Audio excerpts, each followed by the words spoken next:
Hi friends, எனக்கு எக்ஸாமுக்கு leave விட்டாங்க. நான் எங்கள் கிராண்ட்மா வீட்டுக்கு வந்துட்டேன். எங்கள் கிராண்ட்மா ஊரே எப்படி இருக்குன்னு சுற்றி பார்க்கலாமா? போகும்போது நாங்கள் ரயில்வே கேட்டில் மாட்டிக்கிட்டோம். அப்புறம் ஓப்பன் பண்ணிட்டாங்க. நாங்கள் ஜாலியாக போனோம். நாங்கள் கடைக்கு போயிட்டு சின்னதாக குட்டியாக ஒரு ஷாப்பிங் பண்ணோம். அப்புறம் நாங்கள் பேக்கரிக்கு போயிட்டு கேக் சாப்பிட்டு சாக்லேட் வாங்கிட்டு வந்துட்டோம். திரும்ப நாங்கள் வீட்டுக்கு போகிறோம். கிளைமேட் பாருங்க எவ்வளோ சூப்பராக இருக்குது. இப்போ பாருங்க, அங்கே பாருங்க ரெயின்போ தெரியுது. சூப்பராக இருக்குல்ல?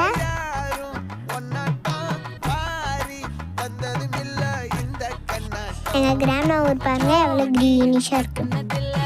எனக்கு இந்த ஊர் ரொம்ப பிடிக்கும். எந்த ஊருன்னு கெஸ் பண்ணுங்க பார்க்கலாம். அப்புறம் நான் எங்கள் டேடி கூட கொஞ்சம் ஸ்கூட்டி ஓட்டினேன். அப்புறம் வீட்டுக்கு வந்துட்டேன். பாய்.